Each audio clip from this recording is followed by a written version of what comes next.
Or you go. And then they crashed it, and all hell's breaking loose in America. It's far worse. I was there for 2 months, early part of this year. I mean, there's tent cities in the bloody cities.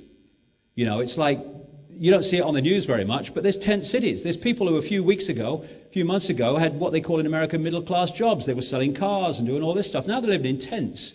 It's a catastrophe in America, and it's being hidden at the moment for reasons that I'll come to. So then they bring in this guy, Henry Paulson, who was the chief executive and head of Goldman Sachs until 2006, and then became Treasury Secretary, just in time to be the man that said the only way to react to this credit crunch and all the catastrophe caused by the banks is to borrow vast amounts of money that the taxpayer will have to repay and give it to the same bloody banks that caused the problem, including Goldman Sachs while he was chief executive. And so all this money's now been poured at the banks, trillions, and it has changed nothing.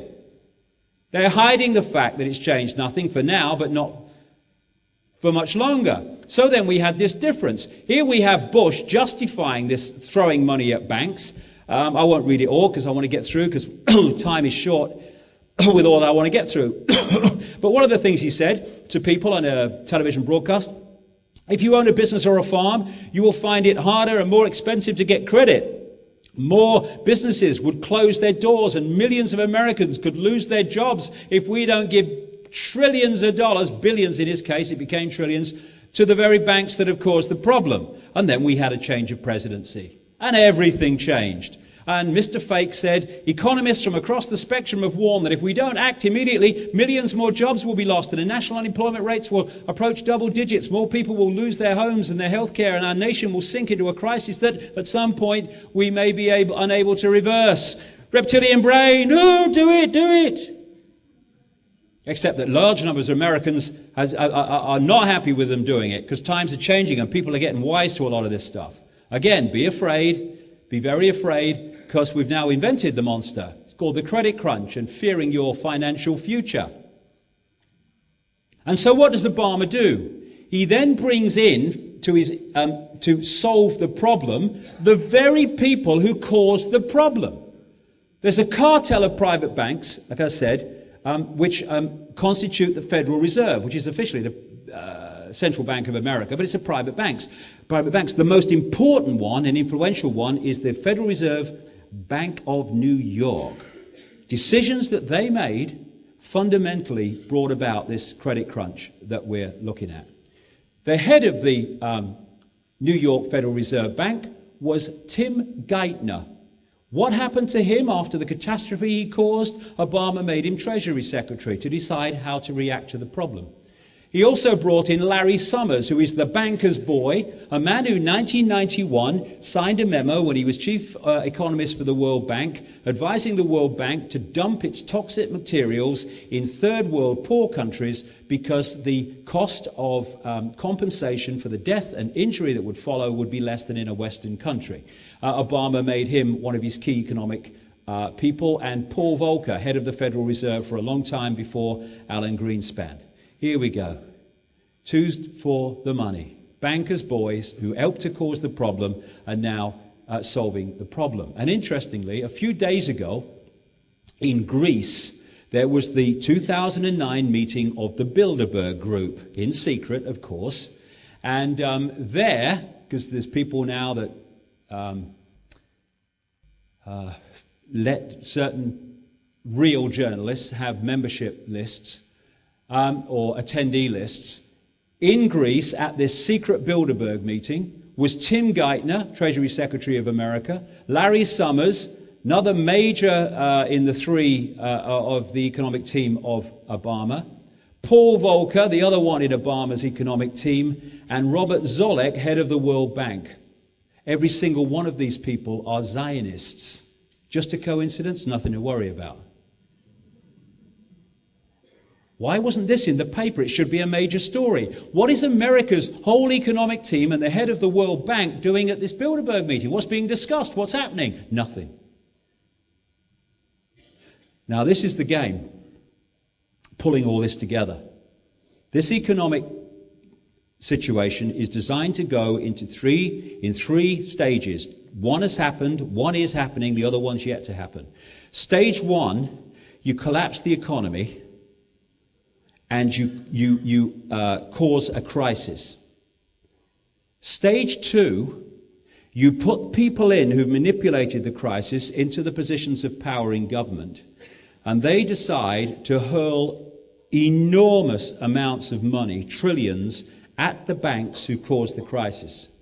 The idea of stage two is this: to empty the guns in terms of response options of all the governments to this crisis.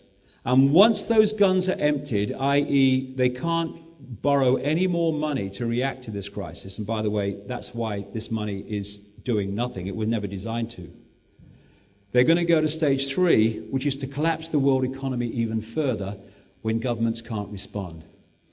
They want an economic catastrophe of 1930s and then some proportions.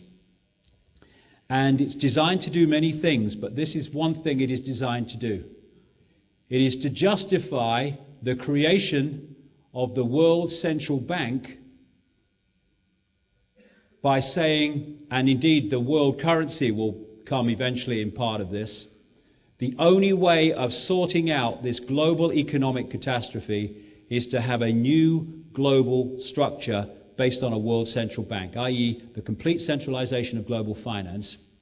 And people like Gordon Brown, the Prime Minister of Britain, I'm sorry about that, by the way, has even used the term, we need a new architecture of global governance. That's exactly what he's talking about.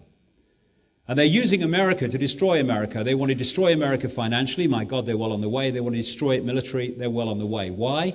Because when you want if you want a world government that's going to be a world dictatorship, you can't have any more superpowers. You can have super states like the European Union, which are answerable to you, but you can't have superpowers, countries that have the ability to say no militarily and financially to the world government. So what they're doing, and I've been saying this for years now, that this is what was happening, they are using America to destroy America. They're using America to advance the agenda, but in doing so, they're destroying America.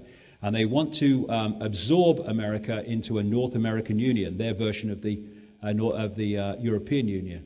So it really it's been starting for a long time, but 9/11 really motored it on, which was, of course, an inside job, which I'll go into in my books. But this is what, in 1997, Brzezinski said. Moreover, as America becomes an increasingly multicultural society, it may find it more difficult to fashion a consensus on foreign policy issues, except in the circumstance of a truly massive and widely perceived direct and external threat. War on terrorism. Jet fuel, that's a good one. These are buildings in other parts of the world. That one's not collapsing, it's actually the design. It leans like that, it's design. That have been subject to infernos of enormously greater magnitude than the Twin Towers. Not one of them collapsed. Never mind like a controlled demolition house of cards. Smells like bullshit. The official story of 9/11 has just left the building. When history repeats, do we notice? Hitler burns down the Reichstag, Parliament building, blames it on someone else, justifies a dictatorship, etc. This is Donald Rumsfeld in 1983, meeting Saddam Hussein on behalf of the Reagan Father Bush administration to arrange for chemical and biological weapons to be shipped to Iraq from American companies to be used against Iran. This is a report of 2002, when this became to light in official documents. Donald Rumsfeld, the US Defense Secretary, as he was at the time, and one of the most strident critics of Saddam Hussein, met the Iraqi president in 1983 to ease the way for US companies to sell biological and chemical weapons, including anthrax and bubonic plague cultures, according to newly declassified US government documents. And what do they then say when they've created the problem? We must invade Iraq because Saddam Hussein has chemical weapons.